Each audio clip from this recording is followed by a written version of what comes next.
Welcome back, everyone, to another episode of our SoCal housing market update for October 26th, 2021. My name is Stephen Mead. I'm your host with Domicile Real Estate for people who love houses. And we are going to talk about how listings are plummeting and why that is kind of causing a little bit of grief in our market. It's making it react not entirely in ways that we would expect. Also, this is a little bit of a moment where I know for me personally, I have a couple of I told you so's to some of my colleagues. One of the things we're seeing kind of around the state, not so much here in our Southern California market area, is we're definitely seeing a little bit of a demand slowing. And we're seeing a little bit of that too. And the reason why that is not necessarily affecting the market in the way that I think a lot of buyers would really hope that it would, is because of what's happening with that new listing activity. And one of the things that I like to talk about, and I think this is good, just kind of general economic theory and important for people to understand, is that none of these variables exist in a vacuum by themselves. And what do I mean by that? It means that if interest rates go up, right, it's not just interest rates going up. You might even think, oh, no, I'm smart. If interest rates go up, demand will go down. Yes, that's true, most likely, but there's another kind of secondary or even tertiary effect, and that is if there is a downward pressure on prices, fewer sellers will want to put their houses on the market. So that has an effect of propping prices back up, right? That's a resistance to that. So a good example is one of the things we're talking about, and we'll go over. Interest rates rose a little bit again over this past week, and we've talked about slowing interest rates. And whether they go up, if they go up slowly, that's a lot more different than going up quickly. Conventional logic would say is that if interest rates go up in such a way that the payment on the median priced home goes up 10%. So if payments go up 10%, prices are going to have to fall 10%. Not going to happen. And the reason why it's not going to happen is because of some of those secondary or tertiary effects. If fewer sellers put their houses on the market, that creates more inventory scarcity, and that props the prices up, and they will never drop the 10% that you would expect. So let's jump into the stats, and I can go over a little bit more about what I'm thinking, and I'll kind of meet you on the other side here. All right, so kind of going to the beginning here. First off, our total active listings. Our number, especially in this entry-level price range, this under 1 million, the number of listings itself is starting to drop in a precipitous manner. I mean, fortunately, it's been fairly linear, so we can kind of extrapolate and draw out a line here, but it means we're going to be looking at springtime inventory within a month or so, I think. So it's really important to kind of bear that in mind, at kind of where we're heading, is that's the direction inventory is going if it continues at this pace. Our higher end inventory is a little bit more robust. If you're a buyer in that market, you probably see that. I think inventory is one of those things that buyers are very in tune with on the ground experientially. If we look at this chart, what are the number of homes that have come up on the market in the last 14 days? Under 1 million at our peak period, we had 4,000 homes come on the market in LA and Orange County under $1 million over a 2-week period. Look at where we are now. Where we are now is below 3,000 homes. That is a 25% reduction since our peak.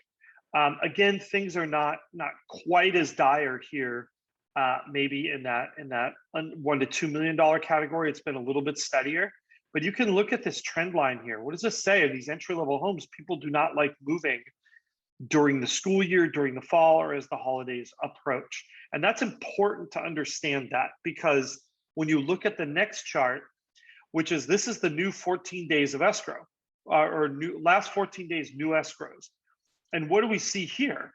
Well, yes, it's gone down here maybe to like around 2,850 houses, but we were only at 3,250. This has only dropped maybe 10% from our peak. This has been a much slower decline. And that's the reason why I think it would be nice if we could very conveniently say that one variable is all we need to know in the market. how is demand for housing? That tells us the whole story. Unfortunately, it's not true. It's the interaction of these variables that really makes a big difference. And that's really illustrated here. Also, look at what we're seeing in this 1 to 2 million category. Those buyers seem to be a lot more robust. That hasn't really changed that much at all over the whole summer. The same number of properties largely been going into escrow. Maybe a 10% change a little bit, but not really. So you have this graph here, which is our supply graph, plummeting, right? 25% from our peak, over a space of a few months. That's kind of a big drop. Here, 10% down from our peak way earlier in the year. This is dropping much more slowly. And there's a lot of reasons we can speculate on that. Is it because the buyers under $1 million don't have schooling concerns, but the sellers do? We can kind of go back and forth all day long, but the reality is this means something for the level of competition you're going to experience in the marketplace. So even though we've seen demand dropping, right? Even though we've seen demand dropping, that hasn't translated into a market that is less competitive. The reason being is because demand is not dropping fast enough compared to that supply of new listings. This is our absorption rate. Look at how robust this number is, over 90%. And look at what's happened in our 1 to 2 million. Even that has climbed a bit. And that's why we're still seeing a market that feels competitive, especially for those highly desirable hot homes that have concentrated demand. This is why you might read in the paper, interest rates are going up and think I'm going to go out and look at houses and it'll be easy to buy something. And you are astounded when you suddenly run into tons of offers on that dream home that you have now found. If we look at closed prices, I think this is kind of interesting too. It looks like prices peaked a bit earlier for these 75th percentile, more luxury-oriented homes, yet they've continued to climb, albeit more slowly, here in our median and 25th percentile entry-level properties, right? This is kind of in the 8s that we're seeing here. This is kind of in the 6s down here in this graph. But if we look at our 75th percentile, around $1.25 million, that's really been a lot straighter. And maybe you can even make an argument it's declined slightly the last month or so. I think that's kind of an interesting result and finding. So moving along, this is our secondary measure of how competitive is the market, right? It's our percent that are still active after 14 days in the market. Higher means a less competitive market. Lower means a more competitive market. Look at the shape of these graphs. They have both gotten more competitive in the last month or so. I think that's pretty clear. And again, this is being driven, once again, our old friend, lack of inventory is really driving that marketplace. Now, if we look at our close to list ratio, right? Again, this shows kind of a bit of that disconnect between what sellers think about pricing and what buyers are actually willing to pay. When this number is over 100%, it means that in general, buyers think more highly of the homes than sellers do. And I think sellers might be reading the newspaper, right? When deciding to price their home, they might be hearing things are slowing down, rates are going up, they're going to be more conservative on that pricing. And buyers are saying, I've got 5 offers, I need to write something aggressive in order to get a house. And I think that's what we're seeing happening in that marketplace, especially under 2 million. As an aside, just anecdotally, I do think over 2 million is a little bit of a softer market right now. That market's always a bit softer, but even under 2 million, I mean, we're still seeing relatively high level of competition here on these homes. Now, days on market is kind of an interesting one too. I think a lot of people live and die by days on market. I think you have to be careful using that. If you look at the shape of this graph, you can see days on market tends to be higher around the holidays. That makes sense. People generally put off major purchases that week between Christmas and New Year's. And then it kind of drops down, hits a low, and then bounces back. What I think is funny though, and kind of interesting, is I don't think this is going to bounce back as high as it was at the end of last year. If we look back here, December of 2020, I just don't see us hitting 55 days on market.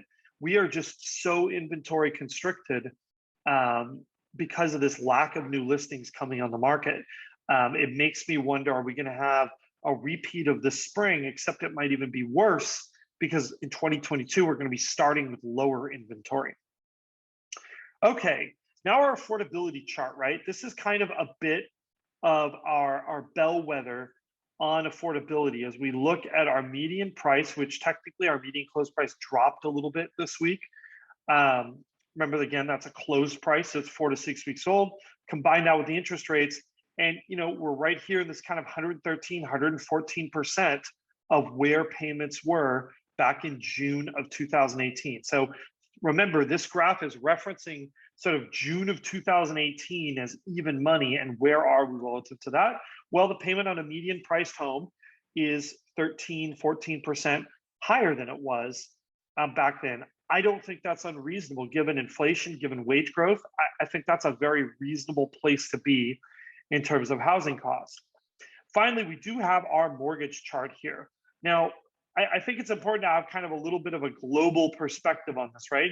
We had a jump that 1 week, and then it's been a more gentle kind of slight increases. We are still below our interest rate peak for this year, which was more like 3.375. We are down here under 3.25 on our chart. I think we're like 3.1, something like that is the national average. So I don't think it's any reason to sound the alarm bells. And the other thing that I wanted to mention here was, again, this is about how fast this figure changes, not just where it stops. I think this market, because of a lack of inventory, has a big ability to absorb some of these interest rate increases, but only if they happen slowly enough. Anyhow, thank you for watching. If you have not liked, subscribed, or clicked that notification bell, please do that. That lets us keep these videos going. Also, comments, questions, we love those too. If you are looking to buy or sell real estate in Southern California, especially Los Angeles and Orange counties, absolutely reach out to us. If you're watching this on YouTube, there's a link to set up a no cost, no obligation, 15-minute consultation. We would love to chat with you. You can find out what we're about, how we work, and whether that's a good match for what you are trying to do. As always, we loved hearing from you. We love talking to you. Have a great evening, everybody.